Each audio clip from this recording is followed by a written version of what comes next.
I've always been fascinated by, those micro-business success stories. Mm-hmm. There's something so inspiring about people turning their passions into, profitable ventures, Yeah, often with very little initial investment. right. And that's exactly what we're dodging into today Mhm. with Chris Guillebeau's The $100 Startup. Yeah, what's so fascinating about this book is that it's packed with real-world examples, Right. not just, theoretical frameworks. Mm-hmm. Guillebeau introduces us to mattress bicyclists, Mattress bicyclist. grammar gurus, Okay. raw foods, witches, Wow. folks who've turned unconventional ideas into thriving businesses. So it really challenges the traditional notion of what it takes to be an entrepreneur. Yeah, yeah. Right. You don't necessarily need a fancy MBA or a, Yeah. hefty bank loan. Exactly, and one of the core principles Guillebeau emphasizes is the shift Okay. from traditional business models to a new wave of micro-businesses. Mm. These ventures often launch with minimal investment, Nah. sometimes even without a formal business plan. Okay, so let's unpack that a bit. Sure. What does that actually look like in practice? Yeah. Does it mean just throwing caution to the wind and hoping for the best? Not quite. Okay. While Guillebeau rejects the traditional 80-page business plan, Right. he does offer a more streamlined approach, Okay. the one-page business plan. Okay. It's about focusing on the essentials. What problem are you solving? Mm-hmm. Who are you solving it for? Right.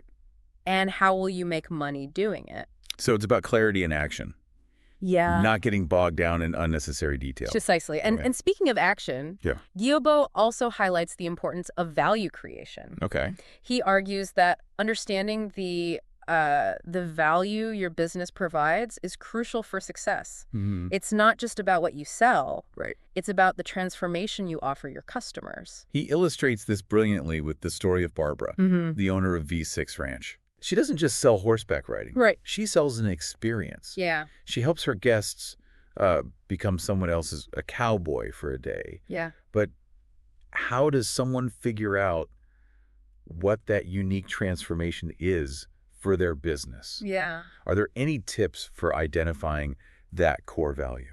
That's a great question. Yeah. I think it starts with really understanding your target audience. Okay. Who are you trying to reach? What are their needs and desires? Mm-hmm. What problem are you solving for them? Right. Once you have a clear understanding of your audience, Okay. you can start to craft an offer that truly resonates with them. So it's about connecting the dots between your passions, Mm-hmm. your skills, Yeah. and the needs of your target market, Yeah. which leads us to Guillebeau's next key principle, Okay. finding your people. Right. He shares some great examples of businesses that thrive by focusing on niche markets. Like the Kinetic Coffee Company, Okay. which caters specifically to outdoor enthusiasts. They understand the needs of cyclists, skiers, hikers, Right. and they tailor their products and marketing accordingly. Or Mark Ritz, Mm-hmm. who strategically targets his coupon books to Alaska visitors, Right. recognizing their unique context and needs. Mm.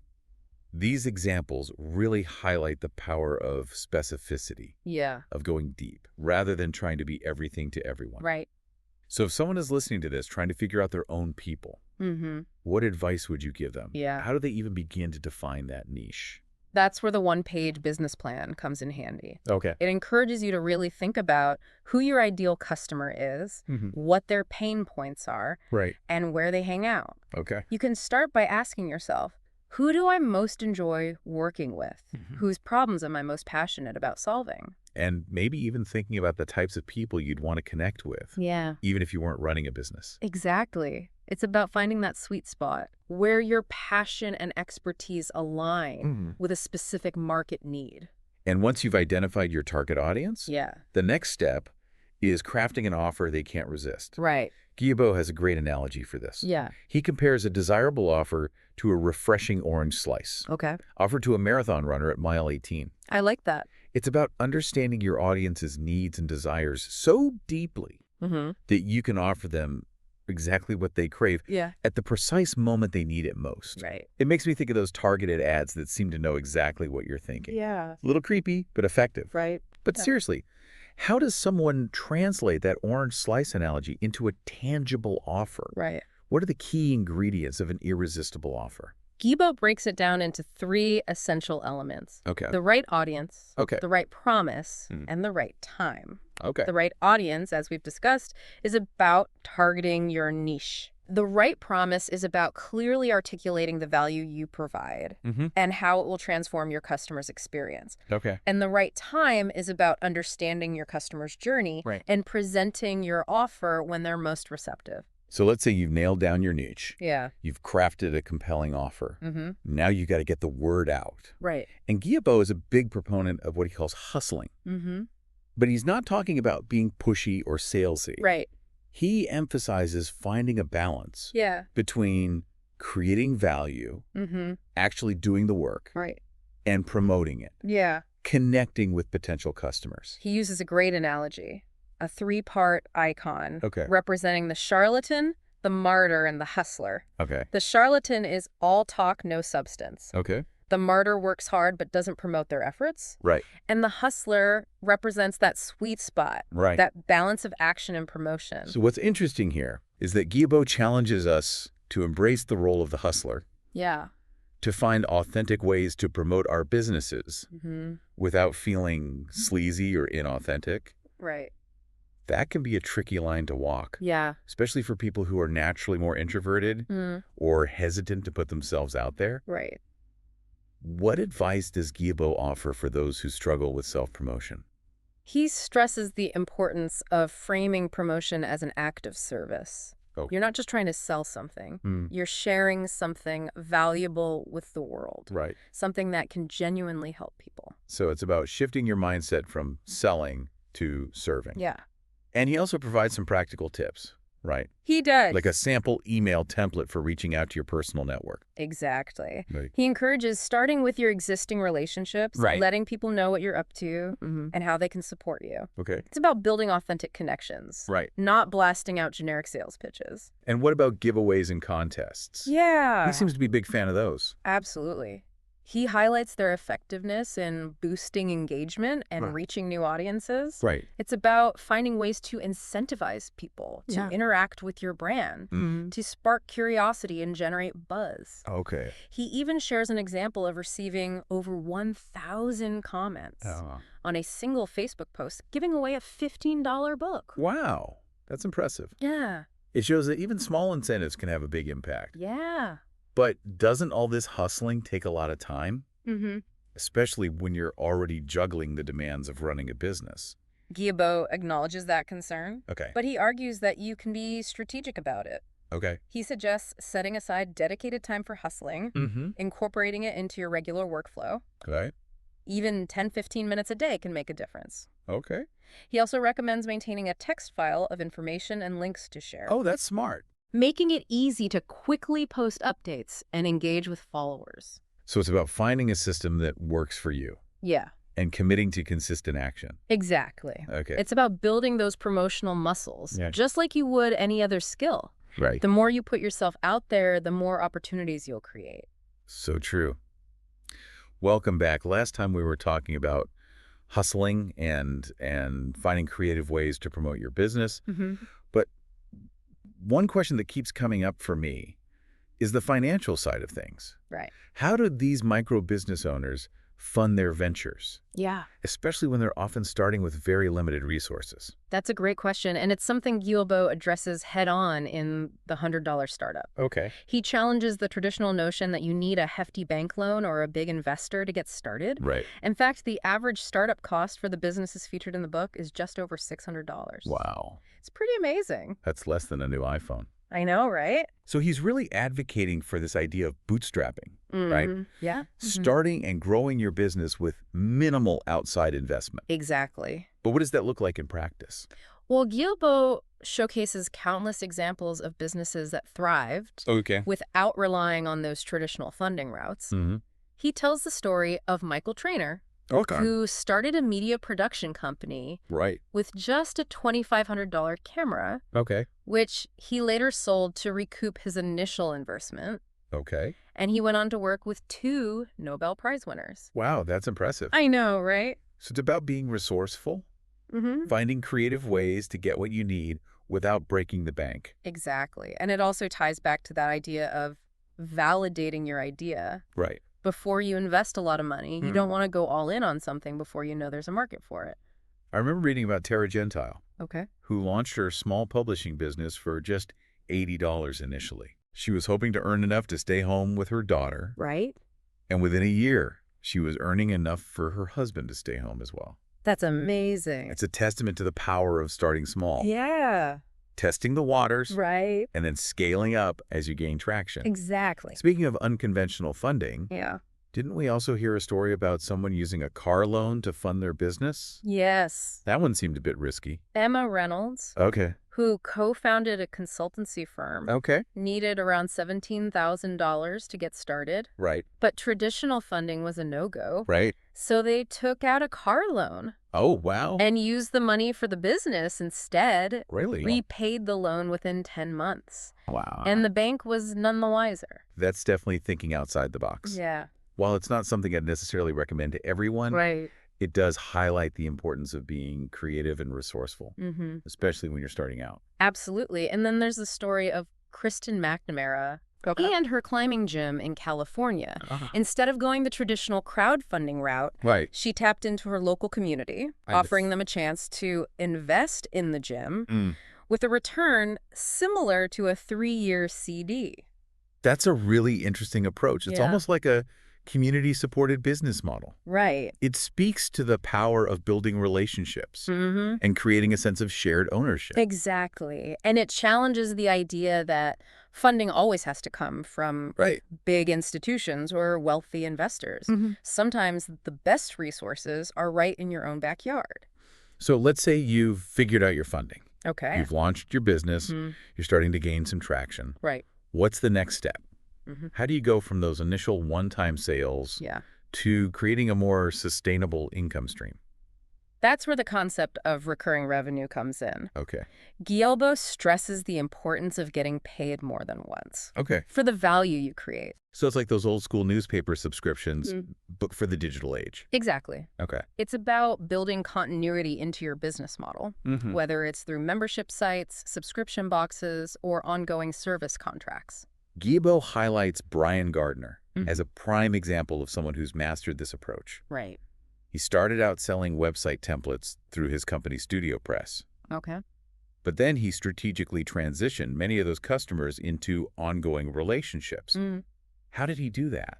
By offering additional services Okay. like SEO support and WordPress hosting Okay. to those existing customers. Okay. He realized that the value of a customer relationship extends far beyond Right. that initial transaction. It makes sense. Yeah. It's probably easier and more cost-effective to retain existing customers than to constantly acquire new ones. Exactly. And Gipo uses this term, share of customer, Okay. to describe this approach. It's about recognizing that the lifetime value of a customer Right. can be significantly higher than that initial purchase. So it's about building loyalty, trust, Yeah. and providing ongoing value Right. that keeps customers coming back for more. And that ties back to those principles we talked about earlier. Okay. Creating something truly valuable, Mm-hmm. understanding your target audience, Right. and building authentic relationships. We talked about hustling as a key part of promoting your business. Right. But there's a fine line Yeah. between getting your name out there and coming across as too pushy or salesy. Yeah. How does Gilbo navigate that? He emphasizes the importance of finding a balance Okay. between creating value, Right. actually doing the work, Mm-hmm. and promoting it, Right. connecting with potential customers. Right. He uses this 3-part icon I remember that. representing the charlatan, the martyr, and the hustler. Right. The charlatan is all talk, no substance. Right. And the martyr works hard but doesn't promote their efforts. Right. The hustler represents the sweet spot, Okay. the balance of action and promotion. So he's saying be the hustler. Yeah, Gibo encourages us to embrace the role of the hustler, Okay. to find authentic ways to promote our businesses Mm-hmm. without feeling sleazy or inauthentic. For some people, putting themselves out there like that Yeah. feels really uncomfortable. Right. What advice does Guilbeault offer Mm-hmm. for overcoming that hesitation? He suggests reframing self-promotion Okay. as an act of service. Okay. You're not just trying to sell something, you're Got it. sharing something valuable with the world, Mm-hmm. something that can genuinely help people. Okay. He stresses the importance of starting with your existing relationships, Right. letting people know what you're up to and how they can support you. Okay. It's about building authentic connections, Wow. not blasting out generic sales pitches. He also encourages entrepreneurs to personalize their outreach. Yeah. Making it relevant to each person they're connecting with. And he also talks about giveaways and contests, right? Yeah, absolutely. He's a big advocate for using these as tools Okay. to boost engagement and reach new audiences. Right. It's about finding creative ways to spark interest and generate buzz around your brand. Okay. He even gives an example of a Facebook post where he was giving away a $15 book Okay. that received over 1,000 comments. Wow. It really highlights the power Yeah. of even small incentives to drive engagement. It makes you wonder if people are more drawn to the possibility of winning something, Yeah. even if it's something small, Right. than they are to a straightforward sales pitch. It's definitely something to think about. Yeah. And it goes back to that idea of creating an experience, Right. sparking curiosity, and building a sense of community around your brand. But with all this hustling and promoting and relationship building, Yeah. doesn't it all get to be a bit much? I mean, how do you find the time to actually do the work Yeah. to create the products and services you're promoting? That's a valid concern Guilbeault acknowledges, Yeah. that hustling can feel time-consuming, especially when you're already juggling the demands of running a business. Right. But he argues that you can be strategic about it. Okay. He suggests setting aside dedicated time for hustling, Yeah. incorporating it into your regular workflow. Okay. Even 10, 15 minutes a day can miss a difference. That seems manageable. Yeah. I like that idea of weaving it into your existing schedule Yeah, rather than treating it as a separate, overwhelming task. exactly. It's about finding a rhythm that works for you. Right. And he also recommends having a system in place, Okay. like maintaining a text file with information and links that you can easily share on social media or in emails. Okay. It's about removing those barriers to action, Right. making it as easy as possible to promote your work consistently. So it sounds like the $100 startup is packed with practical advice, Yeah. not just pie-in-the-sky ideas. Absolutely. Guillebeau's approach is all about empowering entrepreneurs to take action, to experiment, to find what works for them. He provides a framework, but he also encourages people to adapt it Right. to their own unique circumstances and personalities. It's not a one-size-fits-all approach. Right. It's about finding the path to freedom and fulfillment that resonates with you. Okay? And that often involves getting creative, taking risks, Mm-hmm. and challenging traditional assumptions about what it means to be an entrepreneur. Welcome back to our deep dive into the $100 startup. We've covered a lot of ground from bootstrapping and hustling to the art of launching a micro business. But I think there's one big question looming out there Yeah. for anyone listening who's starting to envision their own venture. You're right. And it's a question Guillebeau tackles head on. What kind of freedom do you ultimately want to create? Because there are different ways to build a business, Right. each with its own set of goals and priorities. He contrasts the built-to-sell model, where the focus is on creating a business that can be sold for a profit, Right. with what he calls the $100 startup model. Mm-hmm. I'm guessing that one is more about aligning the business with your passions and personal goals. Exactly. The built-to-sell model is all about systems and processes, Okay. making the business as independent from the owner as possible. Okay.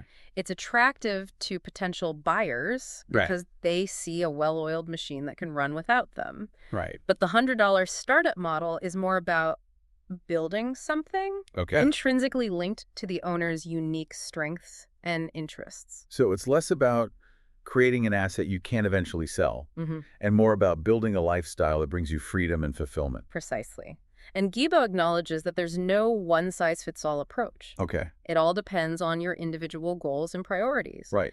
Do you dream of cashing out and pursuing other ventures? Or are you more drawn to building something sustainable that allows you to live life on your own terms, even if it means not having a big exit down the road? It's like choosing your own adventure. Yeah. You get to define what success looks like for you. Exactly. But how do you actually translate that vision into a tangible business model? That's where things get really interesting. Guillebeau talks about the importance of finding a balance Okay. between working in your business and working on your business. Okay. When you're working in your business, Mm-hmm. you're focused on the day-to-day tasks, Okay. fulfilling orders, responding to emails, creating content. Right.